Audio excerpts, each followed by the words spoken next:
Assalomu alaykum. Tibbiyot fanlari doktori professor Fazliddin Bahriddinov bilan sog'lomlik haqidagi qilgan suhbatimizdan keyin oradan 2 oyga yaqin vaqt o'tdi. Lekin men to'g'risi bu suhbatni berishga unchalik shoshilmadim. U kishining o'sha sog'lom bo'lish uchun qilgan tavsiyalarini o'zimda sinab ko'rishga harakat qildim.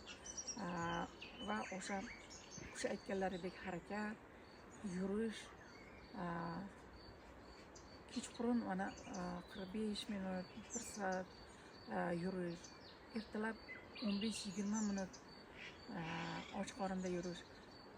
Mana shu narsalarni o'zimda sinab ko'rdim. Va yaqinlarimga ham mana shu narsalarni, mana shu tavsiyalarni taqdim qildim. Bu orada yana bir narsa, shu turmush o'rtog'imning shifoxonaga tushib qolishi ham mana shu insonning eng katta boyligi bu salomatlik ekanini yana bir marta shu tan olishimizga, yana bir marta shunga amin bo'lishimizga sababchi bo'ldi. Chunki shifoxonada o'sha biz bilan suhbatlarning birida juda ko'p kuyunib gapirgan akademigimiz Shavkat Ibragimovich Karimov aytganlaridek, shifoxonalarda yotgan insonlarning orqasidan qanchadan qancha yaqinlari ovora sarson bo'lib yurganliklarini, qanchadan qancha vaqtlari ketayotganlari, qanchadan qancha o'sha ishlaridan kechib, hayot tarzlaridan kechib, o'sha yaqinlarning orqasidan yurganlarini ko'rdim. Va bu ham menga ana shu insonni sog'lig'i haqida, uni qanchalik asrash muhimligi haqidagi xulosalar chiqarishimga bir turtki bo'ldi.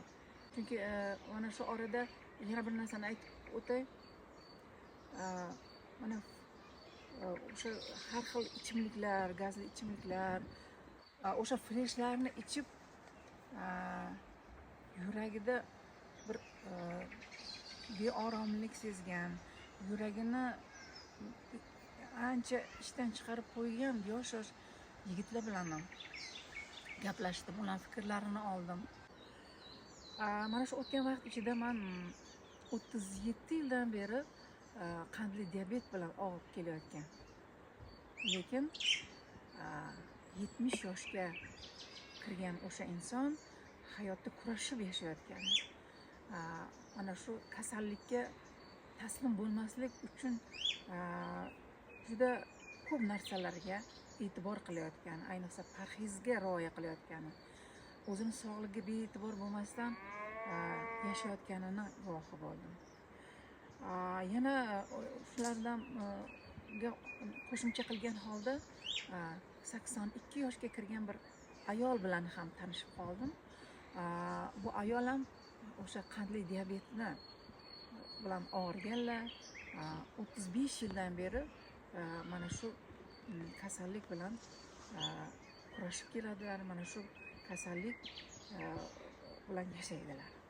Lekin u ayolda ham kuzatganlarim o'sha o'zlariga e'tibor qilish, sog'liqlariga e'tibor qilish, parhezga juda qattiq rioya qilish, keyin o'sha qalblaridagi kurashchanlik, hayotga intilish kabi narsalar, tuyg'ular u kishini shu 82 yoshga kirishlariga sababchi bo'layotganini shohidi bo'ldim. Hayotda sog'lik va tinchlik eng muhimi ekanligiga guvoh bo'ldim. Hayot go'zalliklaridan, mana ko'ryapsizmi? Qushlarning sayrashi, go'zal tabiat, bularning hammasi inson sog'lom bo'lsagina unga tatiydi. Mana shunaqangi hayot go'zalliklaridan bahra olib yashash hammamizga ham nasib etsin. Va hozirgi bizning videomizni albatta ko'ring. Qani boshladik.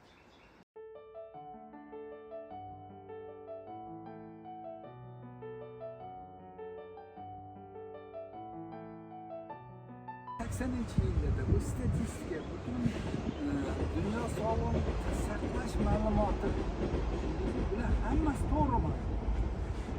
Shu butun dunyoda sahrlarning soni 100 millionga yetadi. Hozir bu 500 milliondan yoqqa o'tish uchun biz sabrimiz yetmaydi. Yurmaymizda. Yana yurishni davom ettirish kerak. Bu 20 minut, 30 minut orasida xuddi perklotchatilga o'xshab organizm shunaqa tuzilganki yoqqa o'tadi.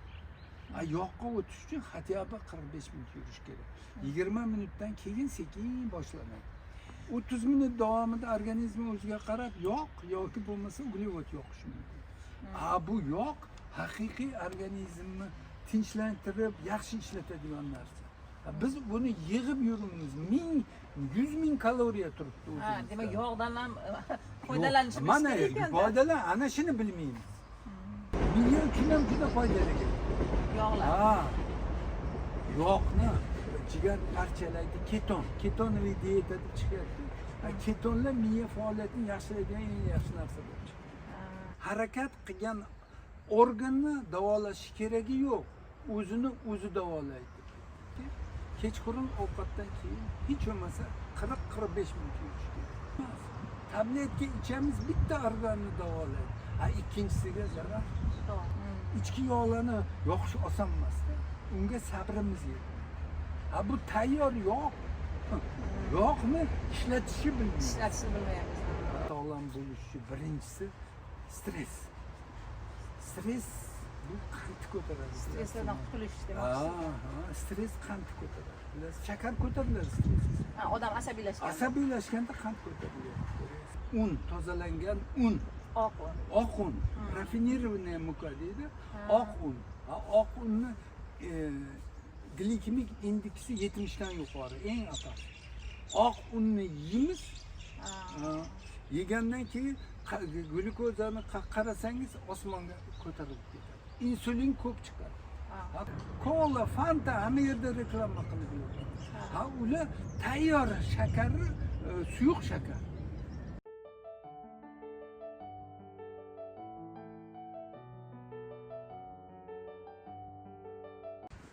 Fazl aka, mana bugungi kunda mana shu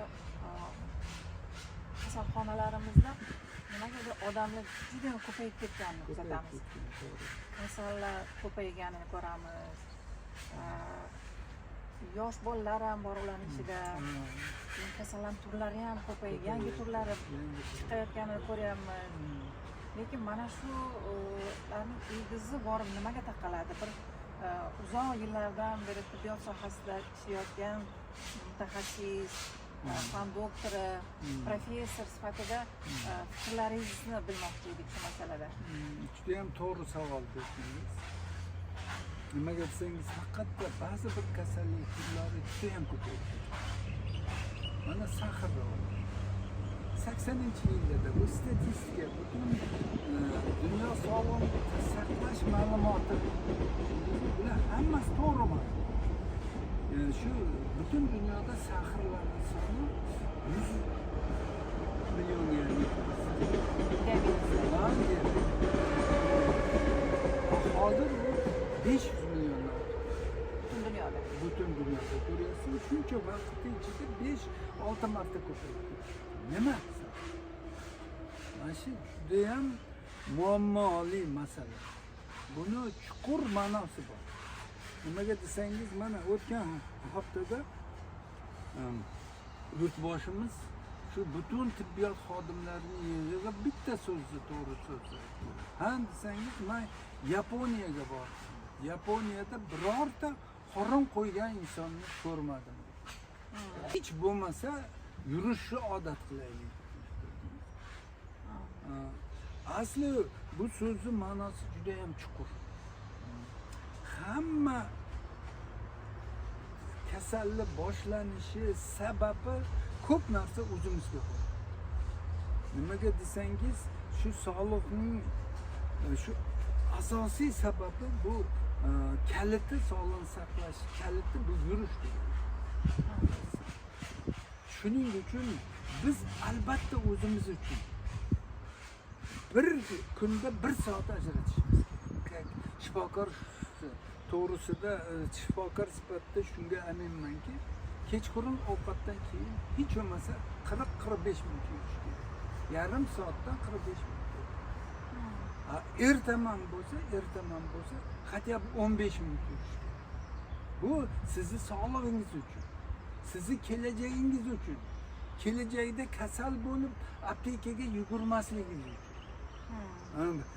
Nima asosiy kaliti bu harakat. Harakat nima beradi?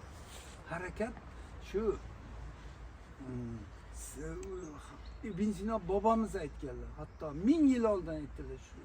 Harakat qilgan organni davolash keragi yo'q, o'zini o'zi davolaydi. Biz ko'p ovqatni iste'mol qilyapmiz, harakatimiz kam. Hamma kasallikni kaliti sheydi. Buni yaxshilash uchun nima qilish kerak? Harakatni kuchaytirish. Yegan energiyamizni yoqmasdan to'plab qo'yamiz. Nima uchun qorin chiqadi? Qorin chiqishi sababi ko'p ovqat yeymiz. Ayniqsa uglevodlar. Uglevodlarni ko'p yeganingizdan keyin organizm nima qiladi? Hujayraga yig'adi. Mitoxondriya deydi, o'shaga zapaska yig'adi. Yana ko'paytirib yeyavergandan keyin insulin ko'p chiqib, insulin nima qiladi? Jigarga joylaydi yog'ni.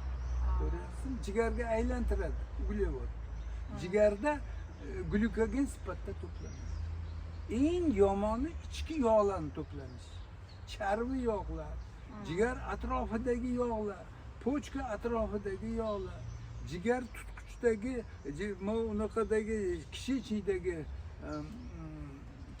yog'lar. Bular hammasi organizm uchun to'planib, eng yomoni shu organizmga salbiy ta'sir qiladigan moddalarni chiqaradi. Ya'ni yallig'lanish prosesini kuchaytiradi. Yallig'lanish prosesi kuchayganish bu shu kasallik uchun sharoit tug'ildi degani. Yallig'lanish qayerda bo'ladi? Bu tomirlarda bo'ladi. Yurak tomirlarida bo'ladi. Miya tomirlarini yallig'lantiradi. Bu tomirlar yallig'langandan keyin o'shaga yog' yig'ilishi kuchayadi. Ilgari hamma narsani sababi biz yog' deb o'ylardik. Hozirgi 60-yillarda yog' yemang, yog' zararli deydilar. Hozirgi kunda kelib organizm uchun eng ko'p zarar keltiradigan narsa bu shirinlik bo'lib chiqdi. Nima uchun shirinlik? Eng birinchi o'rinda shirinlik. Bu shakar va shakar masalasi. Birinchisi. Ikkinchisi shakarli ichimliklar. Kola, Fanta hamma yerda reklama qilib yuradi. Ular tayyor shakarni, suyuq shakar. Glikemik indeks degan narsa bor. Qonda glyukozani tez ko'tarilishi shunga sabab bo'lyapti. Undan keyin tabiiy ichimlik deb turib, mana olma sharbati, gilos sharbati, olma sharbati deymiz, samim deylar, hammasini tagida shakar yo'q. Mana energetik ichimliklar. Hammasi organizm uchun juda katta zarar. Yoshlarimiz ruju qo'yishda energetik. Yoshlarimiz energetikaga juda hujum. Nima asnosini ko'rsangiz, tagida asnoni tez organizmga so'riladigan shakar bilan kofein. Xuddi kofein miyaga ta'sir qilib davleniyani ko'taradi, shakarni ko'taradi.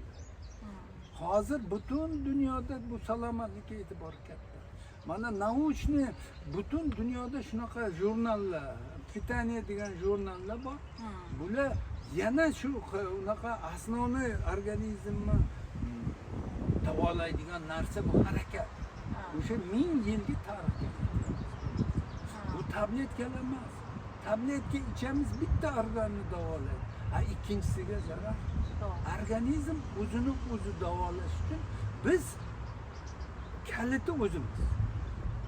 Buning uchun yeyildimi, shuni qanday qilib to'g'ri yoqa bilishni bilmaymiz. Shuning uchun qorin qo'yib semirib boraveramiz. Bu aytamiz, bu trudovoy mozol, bizning ishimiz shuncha unaqadir. bular hammasi organizm uchun hozir dokazat qilindi. Ichki yog' organizmda yallig'lanish chaqiradigan asosiy o'choq hisoblanadi. Sitokin degan modda ko'p chiqadi. Sitokin chiqdimi, vоспалительный marker, vоспаленияni organizmda yallig'lanishni ko'paytirib boradi. Yallig'lanish bo'ldimi, sizda sharoit bo'ladi, shu qon tomirlar sekin-sekin qisiladi. U yerga yog' yig'iladi, zashita bo'lib yig'iladi. Undan keyin tomir qisqardimi, miyaga, unaqaga, yurakka kam qon bor. Kam qon bor, o'sha yerda to'p qon u bekilib qolsa, demak, mana infarkt sababi, mana insult sababi. Hammasini asnosida bitta narsa yo'q. Bu ham shirinlikni ko'p iste'mol qilish. Endi hozir shunaqa dokazat qilindiki, shu uglevodlar deymiz, uglevodlar tez so'riladigani bor, sekin so'riladi. Tez so'riladiganlarni men aytdim, mana shakar va shakar mahsulotlari. Undan keyin eng bunaqasi ko'pi, undan keyin shakar mahsulotlaridan keyin un, tozalangan un, oq un, rafinirованная мука deydi, oq un. Oq unni glikemik indeksi 70 dan yuqori, eng asosiy. Oq unni yeymiz. Yegandan keyin glyukozani qarasangiz osmonga ko'tarilib ketadi. Insulin ko'p chiqadi. Ko'p chiqqanda insulin nima qiladi? Hammasini yoqib ulgurmaydi. Shundoq bo'ladiki, ko'p unaqa yeyaversangiz, undan keyin glyukoza o'sha hujayraga kirmaydi. Qonda, demak, qand miqdorini ko'tarish kerak. O'sha oq nonlarni. Oq non, makaron, kraxmal, kartoshkani pyuresi. Hammasi oq narsa. Ilgari biz non ulug', biz xalqimiz biz uchun. Ilgari nima uchun non yeb katta bo'lganmiz, hozir buncha semirtirib yuboryapti desangiz, ilgari tegirmonlarda unaqa qilingan, maydalangan unaqa unni yeganmiz. Ular rosa tozalanib ketmagan. O'shani postida ki organizm uchun kletchatka deymiz, tola bor edi. O'shanda organizmga yaxshi ta'sir qiladiganlarni hammasini biz chiqarib yuboryapmiz. Gluten degan bitta moddani bilan oppoq unni yeyamiz. Unga o'rganish hissiyoti ham paydo bo'laveradi.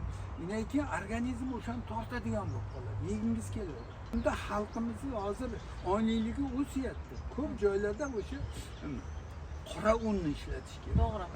Qora unni ham o'sha bizda yoshligimizda qora unni qildirardik tegirmonga borib, undan keyin oq sutga qilinardi. Effektivnisi juda kuchli bo'lgan. Qancha yesangiz ham uni tarkibidagi narsalar unaqalar darrov glyukozani ko'tarib yubormaysiz. Sekin so'riladigan. Endi hozir bunga juda ham e'tibor berish kerak. Hamma yerga borsangiz, to'ylarimiz albatta kola bo'lishi kerak, albatta Pepsi bo'lishi kerak, shokolad qo'yib qo'yadi ular ustiga.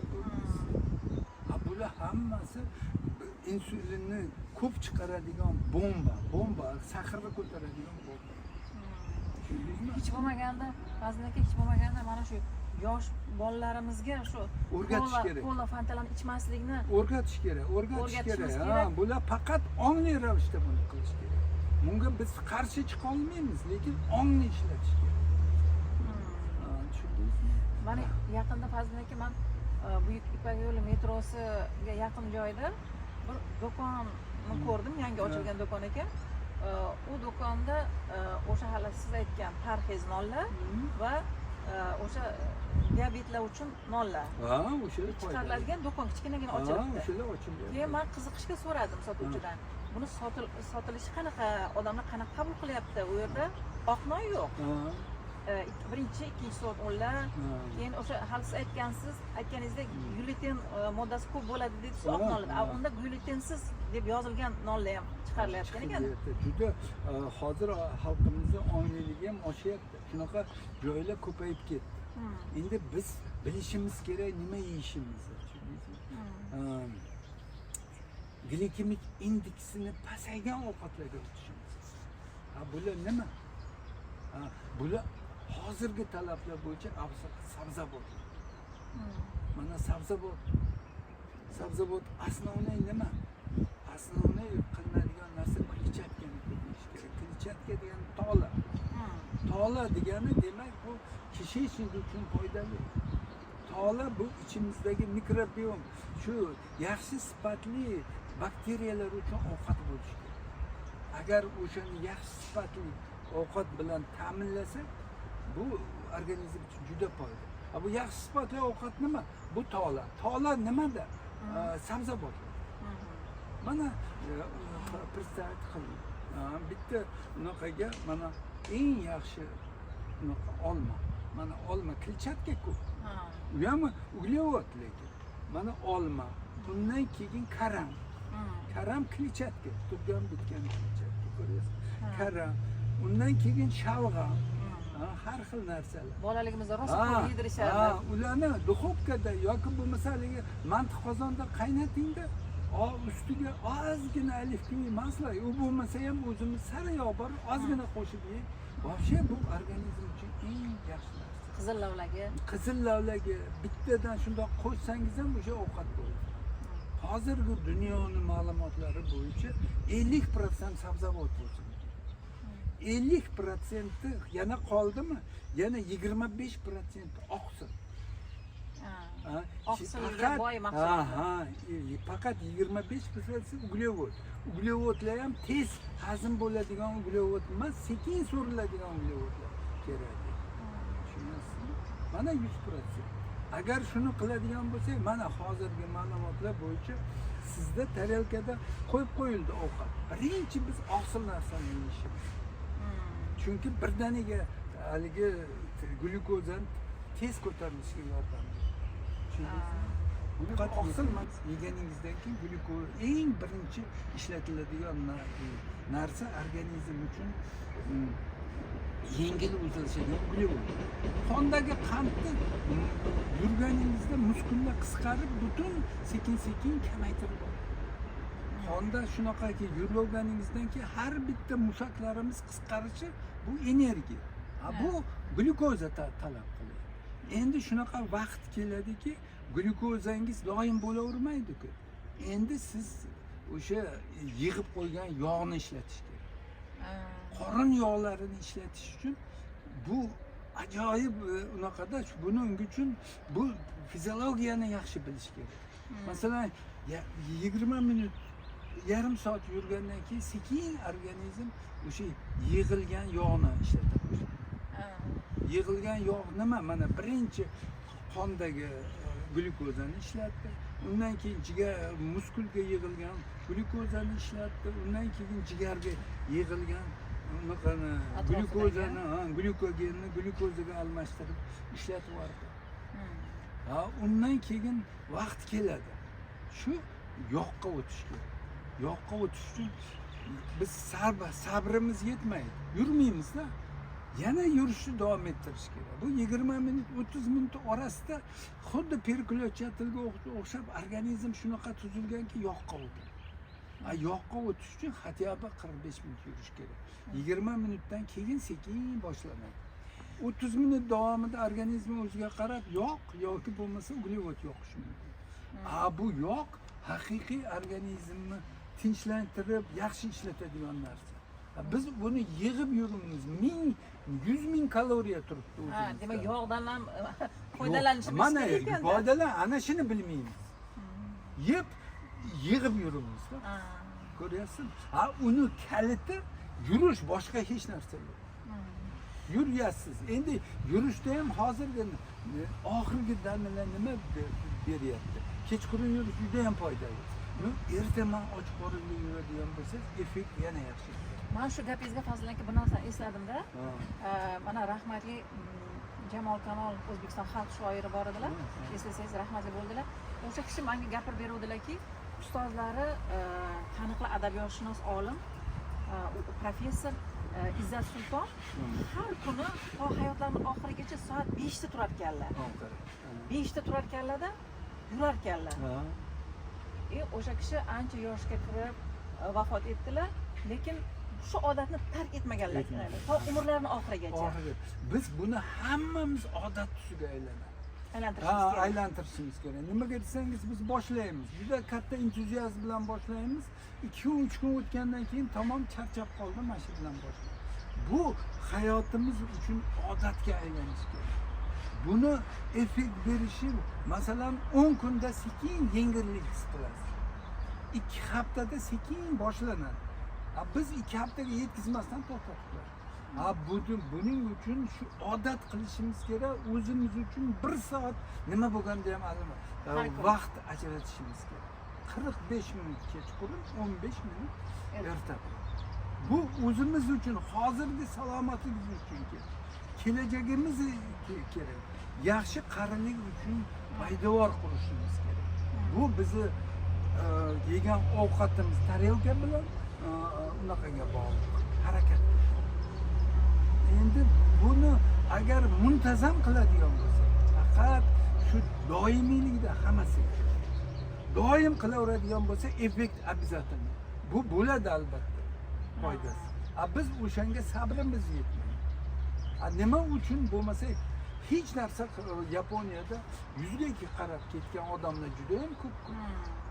Biz ham shunga harakat qilish uchun hayot tarzini o'zgartirishimiz kerak. Tibbiy ilmni kuchaytirishimiz kerak. Ko'proq o'z ustimizda harakat qilish. Harakatda barakat. Masalan, ko'pchilik odat qilib oladi sigaret chekish. Tasha desangiz, kallasini uzib tashlasangiz ham tashamaydi. Chunki odat tusiga kirib bo'lgan, organizm shunga o'rganib bo'lgan. Agar biz shu yurishni agar odat tusiga kira olsak, bu birinchi uchun o'zimiz uchun yaxshi, ikkinchi yaqinlaringiz uchun yaxshi, uchinchi siz ishlayotgan kollektiv uchun yaxshi, to'rtinchi davlatimiz uchun bu sog'lom avlod kerak.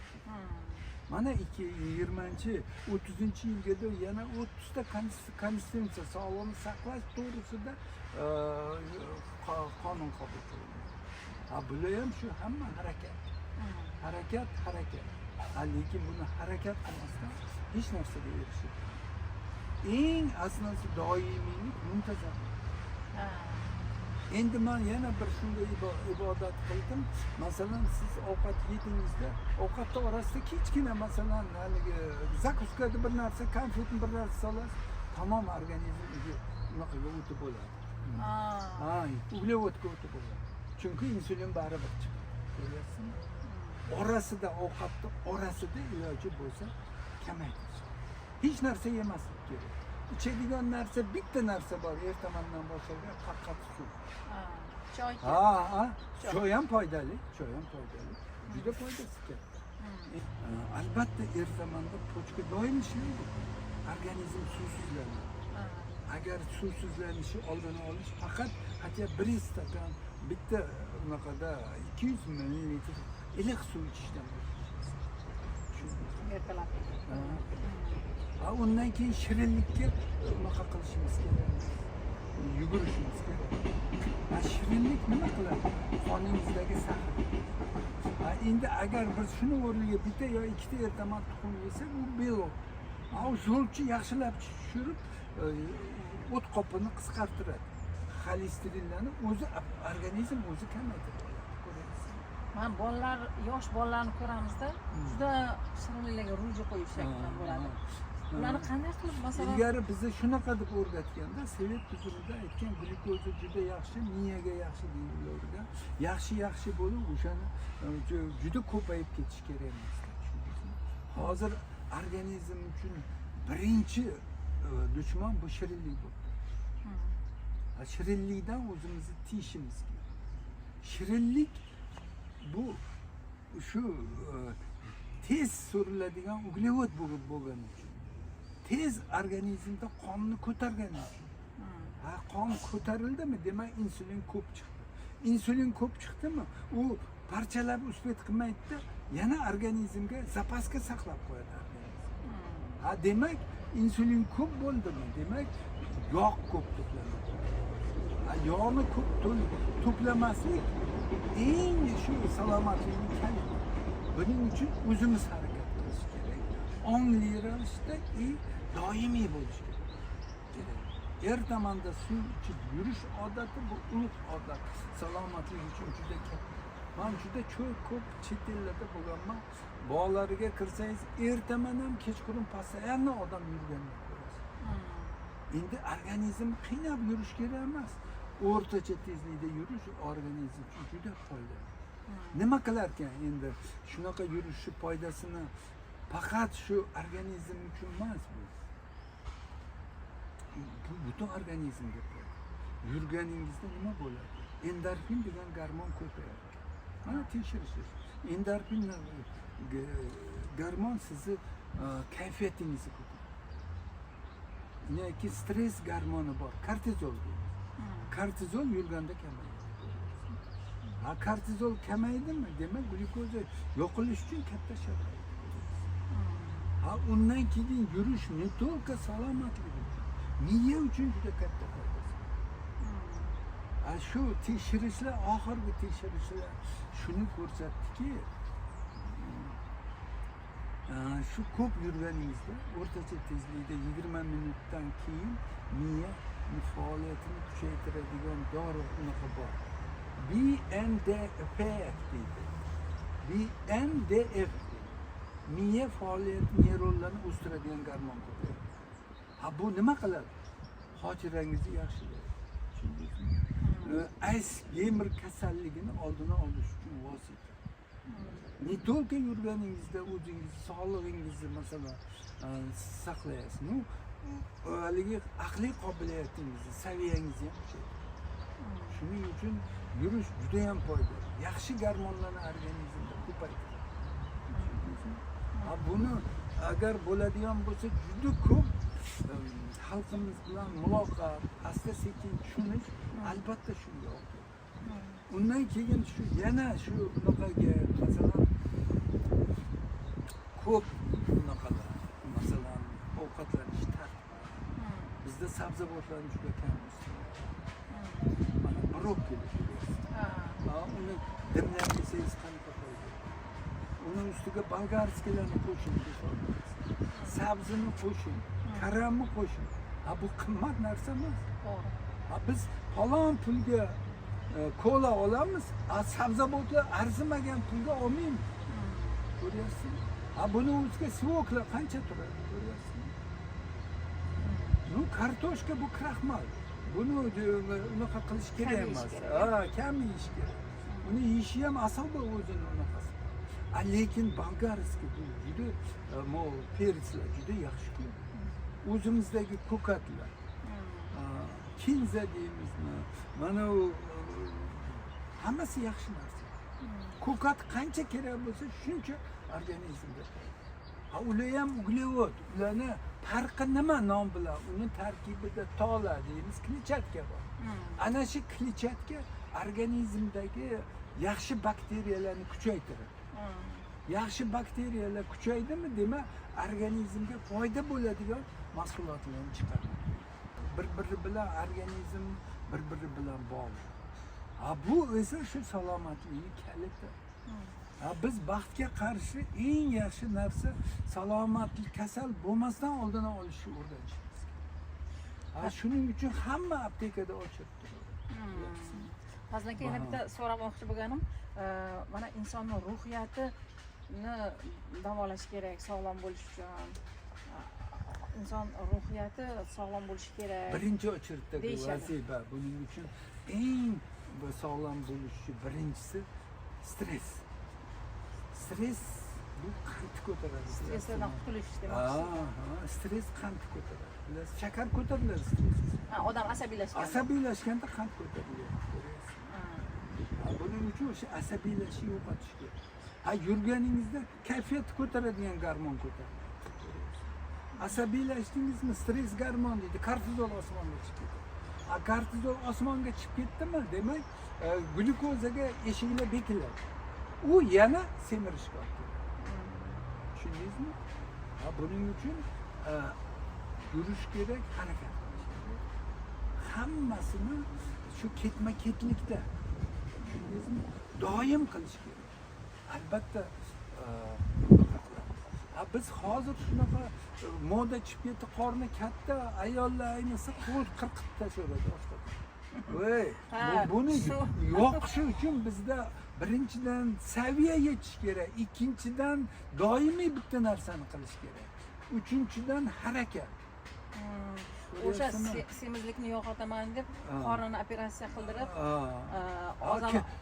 oshqozonni kesib tashlab, ichakka aylantirib qo'ygan. Bu nima? Shuni yoqib yuborish mumkin. Buning uchun darrov bo'lib qolmaydi. Qiyin yog'lar. Buning uchun 1 oy emas, 2 oy emas, 3 oy harakat qiling, o'sha sezasiz. Ichki yog'larni yoqish oson emas. Unga sabrimiz yetadi. Bu tayyor yog'. Yog'ni ishlatishni bilmaymiz. Ishlatishni bilmaymiz. Ishlatsangiz yonaveradi. Bu miya uchun ham juda foydali. Yog'lar. Yog'ni jigar parchalaydi, ketonoviy diyeta deb chiqyapti. Ketonlar miya faoliyatini yaxshilaydigan eng yaxshi narsa bo'lib chiqadi.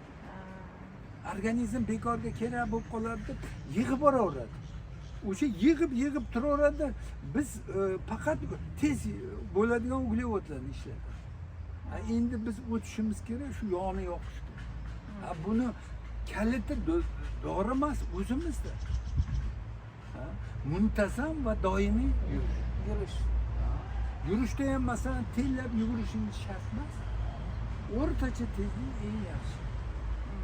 Yurak faoliyatini juda tezlatish kerak emas. O'rtacha ozgina baribir yurganingiz boshqa. Bu organizm uchun juda ham foydali, gormonlar chiqishiga sabab bo'ladi. Siz o'sha unaqani yog'ni yoqish boshlaysiz. Organizmni shu yog' yoqishga biz o'rgatishimiz kerak.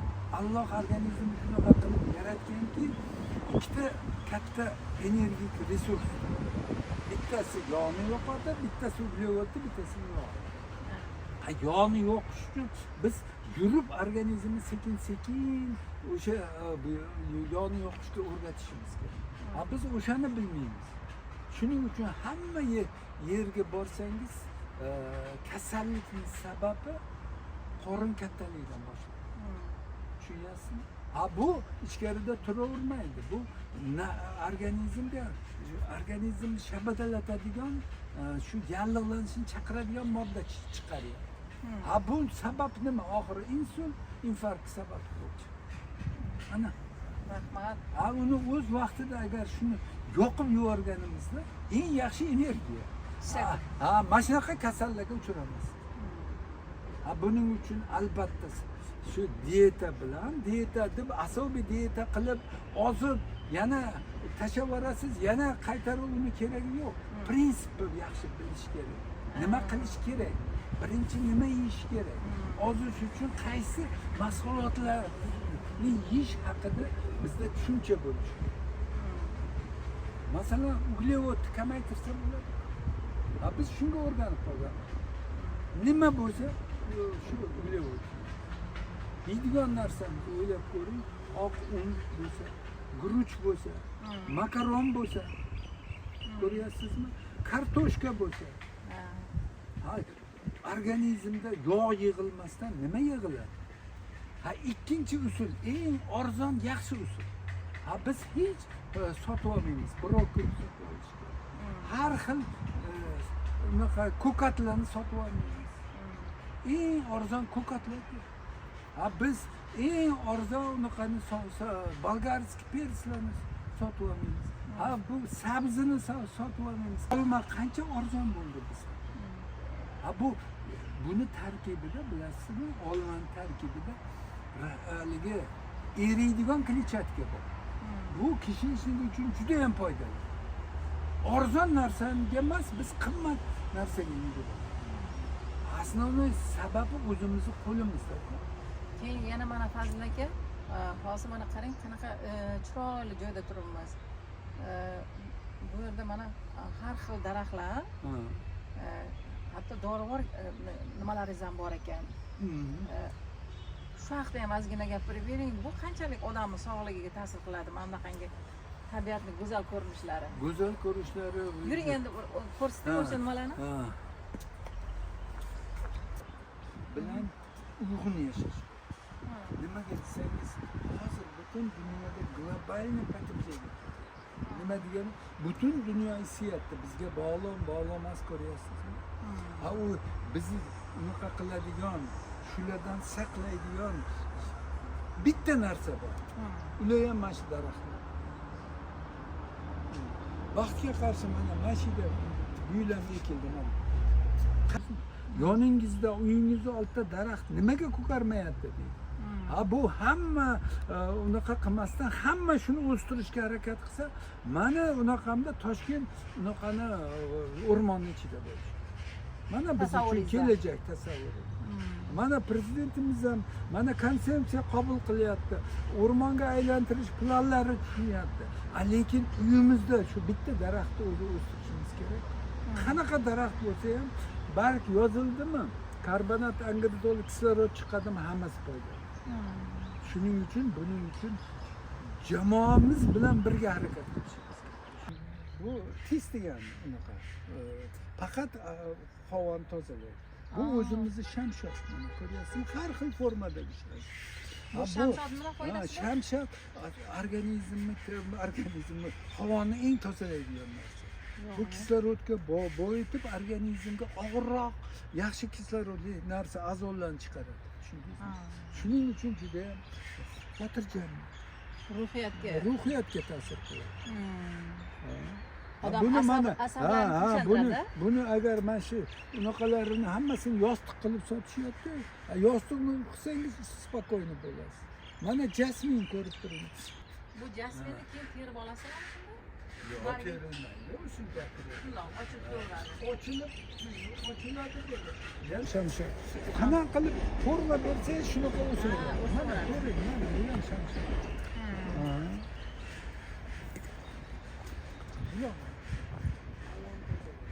24 soat vaqtimiz, har xil ishlar, yugurilish, stressga vaqtimiz bor. O'zimizga kelganda o'zimiz ojizlik. Tanamizni qiynaymiz. Uning uchun albatta o'zimiz uchun vaqt ajratishimiz kerak. Bir kun emas, umr davomida shu odat tusiga kirish kerak. O'sha paytda kasal bo'lmaymiz, to'g'rimi? O'shanda kasallik bo'lmasligini sababini o'rgatib ketgan ko'pizlar. Ibn Sino bobomiz. U kishini butun ilm tashkilotlari o'sha mahalda, masalan Angliya, Shveysariya, Fransiyada hech kim tib qonunlarini o'rganmasdan kasallik oldiga borish mumkin emas edi. Ko'ryapsizmi? Hozir o'sha tabiiy yo'l bilan davolash hozir qaytilyapti. Endi yana qaytyapti. Yursak, tabiiy yo'lni qaysi ovqat nimaga foydaligini bilsak, uglevodlar nima, oqsillar nima deb yaxshi tushunsak, mana salomatlikni kalit. U qiyin emas. Kalit o'zimizni qo'limizda. Farzandlarimiz uchun va kelajagimiz uchun. 70 75, 80 ga kirganda mana deb yurish nasib qilish uchun poydevorni hozir boshlash. Bolalarga tashvish bo'lmaslik uchun, bolalarga tashvish bo'lib, davleniya bo'lib, stress kamaytirish uchun hozir harakat qilishimiz kerak. Man aytishadi, ko'pchilik aytadi, men bo'ldi, endi ertaga boshlayman. Bu ishimni tugatib olay, keyin boshlayman. Umr bo'yi boshlamaydi. Tamam, shu bilan keyin. Bugun eshitdingizmi, ertaga boshlang. Sizdan hech narsa talab qilinayotgan yo'q yurishga. Siz haligi qimmat joylarga borib trenirovka qilmang. U yuradigan joy hamma topsa bo'ladi-ku. Ilgari unaqa yo'q, zararsiz, zararli deb hammamiz o'simlik yog'i foydasi, xolesterin yo'q deb shunga Sovet zamonasida o'rganib qoldik. Bu bir kunda bo'lgan yo'q. Paxta yog'idan voz kechdik. Paxta yog'i, unaqa o'simlik yog'i eng foydali deb aytdi. Qo'y yog'i eng zararli. Hozir hammasi boshqacha bo'ldi. Ko'ryapsizmi? Oqsilda xolesterin, tuxumda xolesterin ko'p. Samimizning eng foydali tuxum bo'lib chiqdi. tushundingizmi? Ayniqsa bedana tuxumi. Ayniqsa tuxumlar hammasi belok, hech qachon ular unaqa qilmaydi. Organizmda hosilda foydasi katta. O'zi davolab biladi. Shunga biz yo'l qo'yib berishimiz kerak. Biz uni buzamiz. Har kuni 2 soat, 3 soat, 4 soatda ovqat yeveramiz, uglevodu. Ovqat sekin nima qiladi organizm? Insulin chiqaveradi. Insulin chiqqandan keyin nima qiladi? Insulin ko'p. Ko'p bo'lgandan keyin glyukozani joyiga qo'ya olmaydi. Endi glyukoza deb kletkaga kira olmaydi-ku. Glyukoz, insulin ko'paydimi? Demak, haligilar chувствительность kletka deymiz, hujayralarning insulinga sezgurchanligi ko'p bo'lgani uchun bo'lmay qoladi. Ana charchaysiz. Ayniqsa sizni mana shu hamma uchun manfaatli, hamma uchun foydali gaplaringiz, tavsiyalaringiz o'ylaymanki xalqimizni befarq qoldirmaydi. Albatta. Va o'zlarining fikrlarini bildirishadi. Men o'ylaymanki mana shu suhbatdan keyin savollar albatta bo'ladi. Hamma yashagani ham bir oldida maqsad, motivatsiya bo'lishi kerak. Shu maqsad, motivatsiya mani xalqimni salomat. Rahmat. Agar menda imkon bo'lganda hammasini qulog'im tagimda qo'yib chiqardim. Lekin shuni o'rganib bir-biriga unaqa qilish уже boshlandi. Xudo xolasa. Mashina rivojlantiraversak, aptekaga borish kamayaveradi. Hammamiz yugurib borib aptekada antibiotik ichaverishimiz kerak emas. Judayam yaxshi. Baraka. Siz kutgan suhbatni sizlarga taqdim qildik deb o'ylaymiz. Biz bilan suhbatdosh tibbiyot fanlari doktori, professor Fazliddin Bahriddinov edilar. Sizga ham salomatlik tilaymiz va mana shu xalqimizga salomatlik, sog'liqni saqlash, uzoq umr ko'rish borasidagi tavsiyalaringizni yana berishda davom etasiz degan umiddamiz. Yaxshi kunlarda salomatlikda ko'rish nasib qilsin. Omon bo'ling.